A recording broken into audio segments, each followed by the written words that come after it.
모스크바 삼상회의라고 하죠. 우리를 다시 통치한다라고 하니까 다들 난리가 납니다. 또 식민지야? 우리를 또 소련이 이제 신탁 통치 아니야 라고 정리가 되니까 남쪽에 있는 좌익들이 찬성으로 돌아서는 거죠. 그 이전에는 어떻게 정부 수립할 거야, 어떻게 국가 만들 거야가 중요했는데 모스크바 삼상회의를 지지하는 좌익과 반대하는 우익으로 확 나눠져요.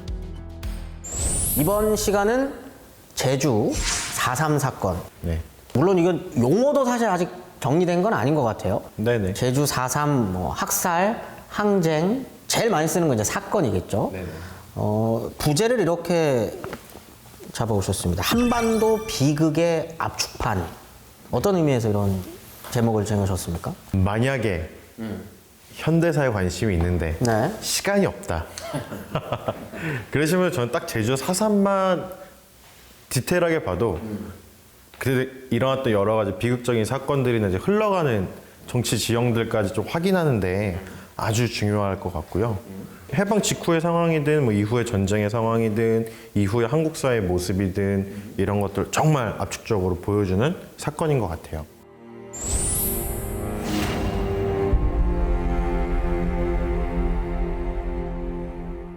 (4.3) 사건의 발생부터 하나씩 좀 살펴보는 게 필요하겠죠? 그렇죠. 첫 번째 장면이 어떤 게 될까요? 48년 4월 3일에 이제 무장 게릴라들이 경찰서들을 습격하고 그 이후에 일어난 학살들이다. 이것까지가 이제 아는 분들이 이제 그나마 설명을 할 수 있는 이야기인데 축소판이야, 축소판.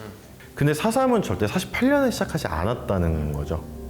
물론 더 앞으로 가서 볼 수도 있지만 직접적으로 땡길 수 있는 시기는 47년 3월 1일에 제주 관덕정에서 이제 일어난 사건을 꼭 짚고 넘어가야 되는데 47년 3월 1일에 그러니까 제주 4.3으로부터 1년 전이죠. 거기에 뭐 미 군정청도 있고 경찰서도 있고 이제 그곳에서 있었던 3.1절 기념식 때의 이야기예요. 저는 제주 4.3을 볼 때 제주도만의 이야기로 안 봤으면 하는 생각이 사실 매우 강하게 있어요. 왜냐면 3.1절 기념식은 해방 이후에 너무 중요한 이벤트였어요. 전국적으로. 당연하잖아요. 해방된 지도 얼마 안 됐고. 원래 제주에서 우리가 흔히 가질 수 있는 오해 중에 하나가 제주에서 학살이 일어났고 제주에서 이제 뭐 미군정의 탄압이 있었으니까 제주가 원래 좌익이 강했던 곳인가? 라는 생각을 하실 수도 있어요. 근데 그렇지 않았던 곳이에요, 오히려. 그러니까 되게 저는 보편적이었던 일반적인 섬이라고 사실 생각을 하는데 왜냐면은 이제 46년에 제주도가 섬도에서 행정도로 격상이 돼요. 시군구도 할 때 그 도로 원래 섬도자를 원래 썼는데. 제주도 섬도잖아요. 근데 행정도로 격상이 돼요. 46년에. 근데 도로 격상이 되면은 뭐가 늘어나겠어요?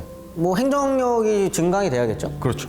행정력이 증강이 되니까 당연히 경찰도 더 파견이 되고 군대도 당연히 더 파견될 수밖에 없었고 또 육지에서 좀 이렇게 정치 변화가 생겨요. 46년 10월에 대구와 경북 쪽 경상도 일대를 휩쓸었던 대규모 항쟁이 있습니다. 근데 그 이제 미군정청의 이제 여러 가지 실책들, 그래서 해방 후에 뭐 많은 사람들이 귀환할 거 아닙니까? 그럼 그 과정에서 뭐 일자리 문제도 심각할 거고, 식량 문제도 심각해질 거고, 또 그 당시에 콜레라가 유행이었어요. 그리고 뭐 방역 문제, 옛날에는 뭐 병 걸리면 많이 죽었으니까 이런 되게 복잡하고 어려운 현실 속에서 대구 지역에서는 이제 그 격발이 있어가지고 대구에서 이제 큰 항쟁이 일어나고 그걸 계기로 해서 이제 미군정이 좌익들을 전국적으로 탄압을 하기 시작합니다. 대규모의 민중봉기, 그다음에 대중봉기의 근원은 좌익이다라고 인지한 거예요. 원래 조천이라는 곳이 있습니다. 그 조천이 일본의 시모노세키랑 직항편이 일제시기 때 있었거든요. 그래서 배로. 네, 배로. 의외로 제주가 지금도 그렇지만 직업을 얻기 위해서 육지를 안 가요. 그냥 일본을 갑니다. 일본을 가서 기술을 습득한다든지 오히려 말씀하신 그런 성향적인 거라기보다 일제 시기 이후에 제주도란 곳 자체가 한반도 기준에서 제주도 위치보다는 일본 제국 내 한 지방으로서 본토와 이제 직항로도 있고 그러면서 자연스럽게 여러 사상을 받아들이는데 그게 제주도의 척박한 자연환경에 맞물리면서 뭔가 조금 어떤 사회나 어떤 이 행정 관료들의 잘못에 대해서는 숨지고 그렇지 않고 바로바로 좀 문제 제기하는 약간 좀 적극적인 그런 좀 향토성이 있었다. 제주뿐만 아니고 해방 이후에 전국에 인민위원회라는 게 건설이 돼요. 근데 인민이라는 말이 지금 들으면 되게 좌익적이지 않아라고 생각할 수 있지만 그거는 오히려 남북이 이제 분단되면서 이제 북한이 그 용어를 썼기 때문에 지금 그런 이미지가 있는 거고 사실 인민은 진짜 피플이에요. 오히려 그 당시에 진짜 널리 사용됐던 말은 시민도 아니고 국민도 아니고 인민이었어요. 원래가. 근데 이제 그런 인민위원회는 말 그대로 그래서 지역마다 색깔이 조금씩 다릅니다. 각각의 인민위원회들은 각각의 지역색을 띠고 있었다라. 그러니까 지역위원회인 거예요, 쉽게 말하면. 왜냐면 지역마다 그 유지의 성격도 다르. 지역 유지들 중에서도 이제 뭐 좀 더 우익적인 사람도 있을 수 있고 좀 더 좌익적일 수도 있고 좀 중도일 수도 있고 다 다를 거 아니에요. 제주 인민위원회가 초창기에는 미군이 들어왔을 때 협력적이에요, 되게. 그러니까 대립각을 세우지 않습니다. 대립각을 세우지 않고 그냥 뭐 서로 협조하는 거죠. 뭐 미군 정도 행정을 해야 되니까 인민위원회랑 협력을 해야 되고. 근데 그런 과정을 거치다가 이제 근데 미군정이 전국적으로 이제 좀 정책적인 정책 실패를 겪어요. 아까 말씀드린 실업 문제 뭐 그 야전군이니까 뭐 알겠어요. 여러 문제들이 생길 거 아닙니까? 근데 그러면 당연히 사는 사람들 입장에서는 아니 니네 왜 이렇게 행정을 개떡같이 해? 라고 불만이 생길 수 있는 거예요. 근데 그거는 그냥 전국적으로 비슷할 수 있는 건데 그러다가 이제 대구 지역에서 그런 대규모 봉기가 있으니까 미군정이 전국에 있는 인민위원회와 좌익들을 탄압하기 시작합니다. 다 잡아들이는 거예요. 그러면서 제주도에서도 그 이전에 약간 우호적인 분위기가 전환되는 거예요. 갑자기 이제 인민위원회 탄압받기 시작하고 좌익들도 이제 뭔가 이제 검거 열풍이 일어나고 그러는 분위기 속에서 1947년 3월 1일 관덕정 3.1절 시위가 있었던 거예요. 그래서 그 국민학교에서 사람들이 모여서 뭐 여러 사람들이 연설을 하는데 그 내용은 사실 되게 보편적입니다. 뭐 자주 독립국가 수립하자 뭐 이런 얘기들이에요. 그 당시에 많이 나왔던. 흔히 할 수 있는 이야기들. 그리고 그때 유엔 소총의 직후였기 때문에 그 단독 정부에 대해서 우려들이 좀 많았던. 왜냐하면 지금 중요한 말씀을 하신 게 어쨌든 사상적으로 미국과 소련이 갈라선다라는 거를 신문 기사를 접해본 사람들은 다 알 거란 말이에요. 그러면 우리가 살고 있는 이 지역 제주에서조차도 소련의 우호적이거나 혹은 좌익의 우호적인 사람과 그 반대쪽의 우호적인 정치 세력이 부딪힌다라고 했을 때 과연 생존할 수 있을까? 저는 그런 문제 정말 시적이라고 생각하거든요. 이 당시 테러라고 지칭되는, 다시 말해 나의 정치적 목적이나 나의 정치적 목표를 이루는 과정에서 살해, 그다음에 뭐 총격 등등의 남의 생명을 해하는 그런 행동 자체에 있어서 죄의식이랄까? 그런 게 그렇게 높지 않은, 그 테러를 통해서라도 난 정치적 목적을 이루겠다는 사람이 너무 많았던 시기가 또 이때였거든요. 그럼 자연스럽게 저는 단독 정부 수립이면 단독 정부 수립 되는구나. 그게 아니라 그로 인해서 우리 마을의 공동체 혹은 내 학교 동창들, 내 친척들 중에 일부가 말씀하신 검거 대상이 될 수 있는 거죠. 저는 역사, 특히 현대사에서는 되게 여러 사건들이 나오잖아요. 특히 대중들이 참여하는, 사실 얼마 전에 있었던 뭐 촛불 집회도 대중들이 참여했던 사건이죠. 나중에 평가를 할 테고. 근데 모든 대중들이 참여하는 사건에는 당연히 그걸 또 특정 방향으로 끌고 가고 싶어하는 리더들이 당연히 있습니다. 정치 리더들이 있지만 또 그 행동에 참여한 모든 사람들이 그 리더와 같은 길을 가진 않죠. 생각을 가지고 있다고 생각하면 안 된다는 거죠. 그게 왜 그 시기에 그게 촉발되느냐는 그 광범위한 어떤 정서라는 게 있다는 거예요. 그 정서를 이해해야 그 사건이 왜 발생인지 알 수 있는 거고, 근데 그거를 정치 리더들의 특정한 이념만으로 설명을 하는 거는 되게 제한적이다 라는 거고, 저는 그래서 제주에서 있었던 사건들도 뭐 제주에서 있었던 뭐 우익 학살이든 뭐 좌익 학살이든 아니면 뭐 이후에 나온 여러 가지 사건들의 리더들만 보고 판단하지 마시라라는 걸 꼭 전제를 깔고 싶고요. 그래서 47년 3월 1일 관덕정 시위도요, 사실은 거기에서만 있었던 게 아니에요. 제주 섬이 넓잖아요. 다른 동네에서도 3.1절 기념식이 다 있었습니다. 근데 이제 그 중에서 관덕정에서는 당연히 시위가 제일 컸을 테고요. 제일 행정 중심지니까. 국민학교에서 이제 사람들이 뭐 이렇게 연설을 듣고 뭐 만세를 부르고 그걸 거리로 나옵니다. 거리로 나오면은 당연히 행정의 중심지로 가겠죠. 시위는 항상 그렇잖아요. 행정 책임질 수 있는 곳으로 가서 자신의 요구를 말하는 것이기 때문에. 지금도 마찬가지죠. 그거는 촛불 시위가 강화문과 같은 그거는 어느 나라든 어느 시기든 그거는 너무 당연한 거예요. 요구를 말하려면 누구한테 말할 거냐. 관덕정 인근으로 시위대가 이동을 합니다. 근데 시위대가 이동을 하는 과정에서 당연히 거기 행정의 중심지니까 경찰도 많잖아요. 특히 그 당시 기마경찰이라는 게 있었어요. 또 약간 준비를 하지 않았을까요? 3.1절 뭔가 한다는데 여기로 올 게 뻔하고 그러면은 병력 좀 늘려놔. 약간 이런 느낌도 있었을 것 같아요. 그리고 일경 출신의 조선인 경찰들도 꽤 있었거든요. 그렇죠. 어찌됐든 간에 제주도민들의 눈 속에서는 세상은 바뀌었고 시대는 변했다라고 다들 얘기를 하는데 여전히 나의 호구조사, 여전히 나의 행동 거지에 대한 치안적인 압박을 가하는 사람은 10년 전, 5년 전 지금과 같은 거죠. 출신이. 그럼 기본적으로 그 경찰에 대해서도 곱지 않은 거야, 시선이. 김중희 선생님이랑 저랑 4.3 사건을 이야기하면서 약간의 시각 차이가 있을 것 같아요. 이제 김중희 선생님은 어쨌든 그 제주도의 특수성 그런 것들의 중요한 또 포인트들을 많이 잡아주실 것 같고요. 저는 사실 제주가 그 당시 오히려 육지와 얼마나 비슷한 조건 속에서 비극을 겪었는가를 더 말을 할 것 같고요. 근데 방금 말씀하신 경찰 부분은 그냥 그렇게 생각하시면 돼요. 미군이 들어왔어요. 미군은 조선에 대해서 아는 정보가 거의 없었습니다. 근데 자신들이 행정력을 갖춰야 돼요. 그랬을 때 경찰도 필요하죠. 뭐 면석이 같은 사람도 다 필요할 거 아닙니까? 실무 관료들. 그 실무를 돌리려고 했을 때 가장 손쉽게 할 수 있었던 것은 이미 하던 사람이 해. 그렇죠. 메가더 포고문에서 그렇게 나와. 이미 하던 사람들이 알 거 아니야. 동네 돌아가는 것도 알 거고 뭐 행정 일하는 것도 알 거고. 그래서 미군 정청에서는 어쨌든 되게 현실적인 이유로 일제시대 때 경찰을 했던 그런 뭐 실무를 맡았던 사람들을 대부분 그대로 채용을 합니다. 근데 그게 또 비극의 하나의 단초가 되는 거죠. 중요한 지적이 왜냐면 그 아까 10월 봉기 대구에서 잠깐 말씀을 하셨지만 공출을 하거든요. 그러니까 해방이 되는데 공출이라는 거가 뭡니까? 행정기관에서 고시한 가격대로 곡물이나 현물을 내지 않으면 압류해가는 거거든요. 그러니까 결과적으로 뺏는 거잖아요. 구조적으로는. 그러면 그 공출을 해방된 다음에 했을 때 1차적으로 농업국가잖아. 어찌됐든 그때는 산업시설이 그 식민지 시기에 해봐야 뭐 국책기업 아니면 잘 없으니까. 그러면 공출을 해방된 이후에 한다라고 했을 때 3대 마음속은 그런 거 같아요. 그럼 도대체 이게 바뀐 세상이 맞아? 라고 물어봤을 때 말씀하신 쪼아대는 사람도 똑같아. 그렇죠. 쪼아된 실무진도 같아요. 다 도둑술이야.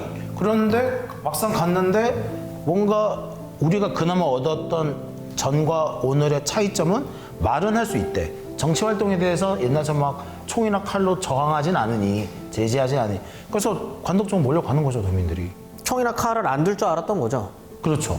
왜냐면 해방된 이유니까. 설마 동족한테. 그렇죠. 근데 이제 관덕정으로 시위대 가는 길에 기마경찰이 한 어린아이를 치게 됩니다. 실수로. 말발굽으로. 근데 사실 그건 실수인지 아닌지 알 수 없는 거죠, 아직까지도. 진압 과정에서 그럴 수도 있고. 근데 이제 도민들 입장에서는 경찰이 애를 쳤는데 도망가?가 되는 거예요. 말이 그냥 땡긴 걸 수도 있는데 사실. 의도적이었냐 아니었냐가 중요한 게 아니고 도민들이 봤을 때 그때 감정은 가뜩이나 이제 미군 정청에서 여러 가지 정책들이 불만이 많은데 경찰이 우리를 보호한 게 아니라 경찰이 우리를 치고 그것도 애를 치고 그냥 가버려? 분노하는 거죠. 그러니까 당연히 시위가 더 격화될 수밖에 없는 거고 근데 시위가 격화가 그렇게 또 심하게 되지도 않았었어요 그 시기에. 근데 거기에서 이제 발포가 일어나는 거죠 미군 정청에서. 그런 대규모 뭐가 있으면 공기나 뭐 난이나 지진 그런 게 있으면 위무를 해요. 그 조선이란 나라조차도. 근데 말씀하신 사람들을 달랜다는 거죠. 네. 그런데 발포를 하는 거지. 그러면 말씀하신 미군정과 그 일경 출신의 현재 이제 경찰들의 입장에서 봤을 때는 초반에 제압해야 된다. 그게 되게 강했던 것 같아요. 그래서 경찰의 발포로 관덕정 앞에서 6명이 사망을 하고 8명이 부상을 입어요. 대단히 큰 사건이네요. 근데 이제 또 사망자 중에 아이를 안고 있던 20대 여성이 있었어요. 그런 사연들이 있으면 사실 더 뒤에서 총을 맞은 거거든요. 그러니까 이게 관덕정에서 죽은 사람들이 또 보면 시위대 중앙에 있었던 사람들이 아니고 약간 이렇게 비껴가 있던 사람들이 총에 맞았어요. 그러니까 이게 사람들 입장에서는 지금 니네 누구한테 뭘 쏜 거야? 라는 분노가 생길 수밖에 없는 거죠. 이미 터질 준비가 다 되어 있었는데 분노들도 있고 지금 쟤네 뭐야?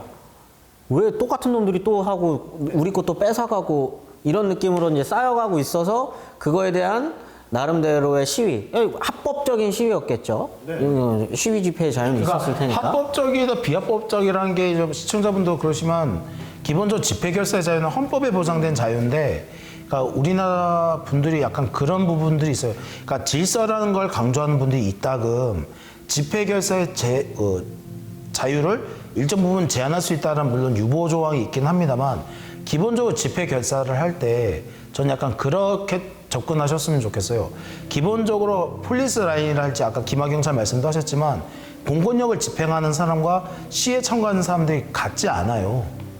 정말 손으로 만세를 부르든 뭐 팔로 뭐 휙휙 하면서 뭐 구호를 외치든 그 사람과 양 허리켠에 총 혹은 곤봉을 갖고 있는 사람은 같지 않거든요.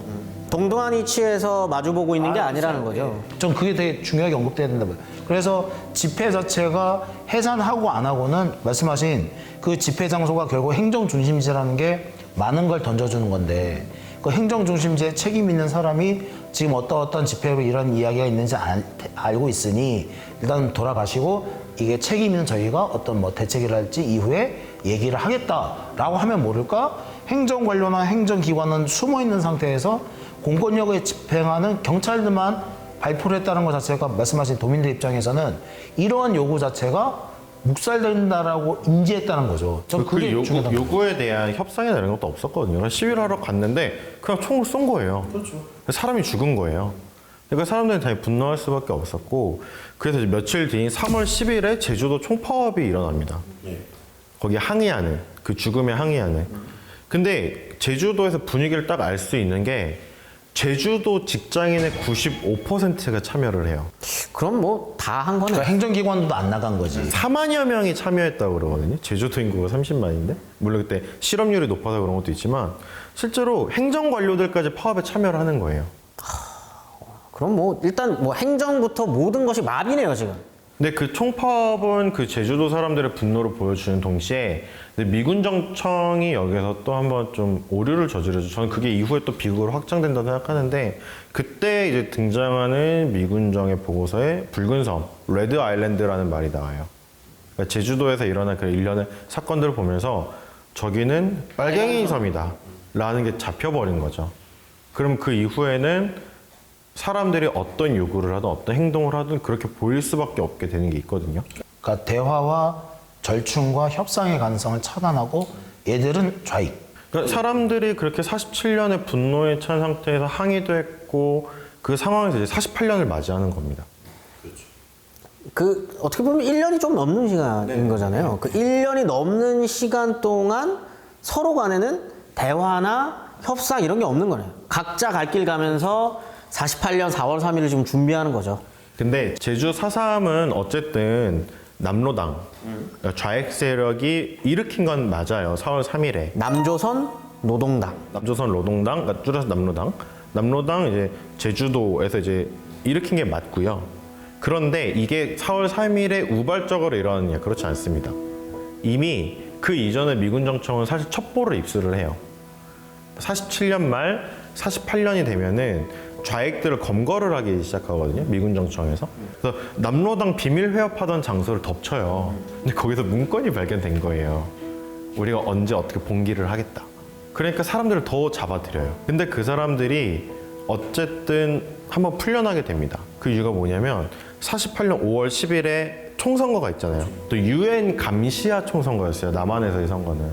그러니까 UN 측에서 먼저 권고를 해요. 니네 선거 잘 치르려면은 한번 대대적인 특사가 필요하다. 그래서 그 과정에서 검거되었던 이제 남로당 멤버들이 또 풀려나게 됩니다. 근데 그러니까 남로당 입장에서는 우리가 원래 봉기를 일으키려고 했는데 그 계획도 새나간 것 같고, 게다가 지금 우리를 이렇게 심하게 탄압할 줄 몰랐는데 라는 위기감이 동시에 중첩되는 거예요. 그러면서 제주 4월 3일이 다가오게 된 거죠. 이 지역에서 뭔가 또 조직체들이 지금 남로당을 중심으로 지금 뭉쳐져 있는 건데 가장 핵심적인 인물을 꼽자 그러면 누굽니까? 총책은 김달삼이라는 인물입니다. 4월 3일에 각 경찰서를 습격을 합니다. 그러면 이제 제주 4.3 사건이 격발이 되는 거죠. 제주 4.3이 되게 길게 가잖아요. 근데 사실 빨리 끝날 수도 있었어요. 왜 그렇죠? 김달삼이랑 김익렬이 협상을 합니다. 72시간 뒤에 벌어지는 전투는 서로에 대한 배신이다. 서북 청년단은 실제로 경무국 주도하에 의해서 만들어지거든요. 근데 제주 오라리라는 곳에서 방화 사건을 일으켜요.